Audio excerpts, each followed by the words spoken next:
जिसको हाइट और पानी दोनों से डर लगता हो उसको ऐसे बीच में लटका देना तो अच्छी बात नहीं है ना। बहुत डर लग रहा है। भाई सीधा घुमाओ इसको। अब हम खतरों से खेलने जा रहे हैं। मैंने वीडियोस में आपको पहले बताया था कि रेस्क्यू बोट होती है। रेस्क्यू यानी कोई अगर पानी में गिर जाता है तो ये बोट लेकर हम पानी में उतरते हैं उसको बचाने के लिए। तो आज हम इसको नीचे उतारेंगे ऊपर शिप की हाइट से।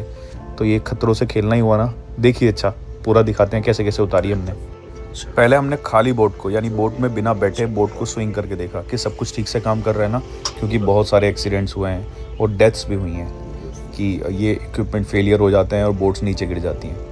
सेफ्टी बहुत ज़रूरी है, इसलिए बोट को स्विंग करने के बाद हमने थोड़ा नीचे करके भी देखा कि लोअरिंग मैकेनिज्म ठीक से काम कर रहा है या नहीं कर रहा है, क्योंकि ये बोट अगर मैकेनिज्म फेल होता है और नीचे गिर जाती है समहाउ तो फिर बचने के चांसेस जो भी इसमें होता है उसके बहुत कम होते हैं और बहुत सारे एक्सीडेंट्स पास में ऐसे हुए हैं। इसलिए ये सारे सेफ्टी चेक्स करने ज़रूरी हैं। सेफ्टी चेक्स खत्म हो जाते हैं तो फिर हम इस बोट को वापस शिप पर ले लेते हैं। इसके बाद हम इस खतरनाक ऑपरेशन की तैयारी करते हैं। हम 2 ऑफिसर्स थे और एक एबी। हम तीनों को इस रेस्क्यू बोट में बैठकर नीचे जाना था। हम तीनों तैयार हो गए अपनी लाइफ जैकेट्स पहनकर पूरी सेफ्टी के साथ, लेकिन बोट जब बिना बैठे उठाई थी तो नॉर्मल उठ गई, लेकिन अब तो झटके दे रही थी। डर तो पहले से ही लग रहा था क्योंकि मुझे हाइट और पानी दोनों से डर लगता है, लेकिन बोट के इन झटकों ने मुझे और ज़्यादा डरा दिया। मैं सोच रहा था क्या होगा, ये ठीक से जा भी पाएंगे कि नहीं जा पाएंगे नीचे।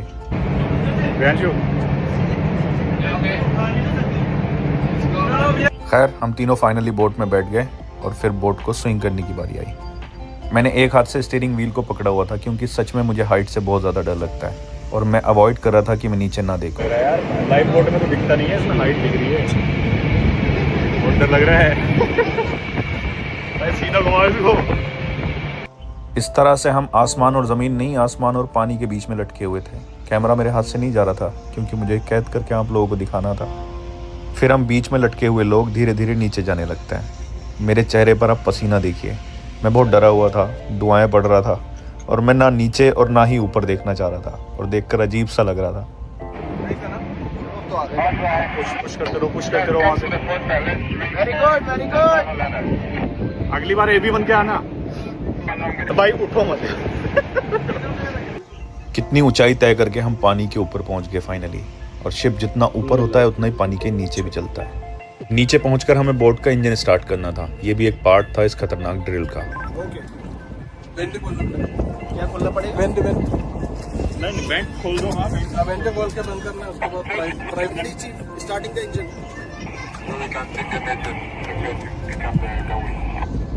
समुद्र का मौसम बहुत अच्छा है, नॉर्मल है, और उसके बाद ये हाल है इस बोट का जो कि ऊपर से बंधी हुई है। तो सोचिए अगर ख़राब मौसम में कहीं समुद्र के बीचों बीच जहाज डूबता है और हमें छोटी बोट में नीचे उतरना होता है तो बोट कितना ज़्यादा हिलेगी, क्या हाल होगा उसका अंदाज़ा भी नहीं लगा सकते। बस फिर हमने सारे चेक्स करने के बाद इंजन स्टार्ट किया।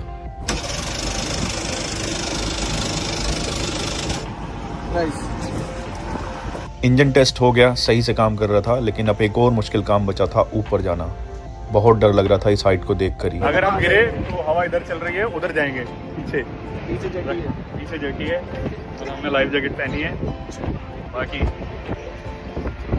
होपफुली आज हम पहुंच जाएं ऊपर। We can see this matter later on because it's dangerous also. चेहरे का डर मंजिल के करीब आते आते कम होता चला गया। करो वेट। एक बंदा जिसको हाइट और पानी दोनों से डर लगता है उसके लिए तो सच में बहुत खतरनाक था ना ये सब, लेकिन आप लोगों की दुआओं से, रब के करम से हम सही सलामत वापस शिप पर आ गए।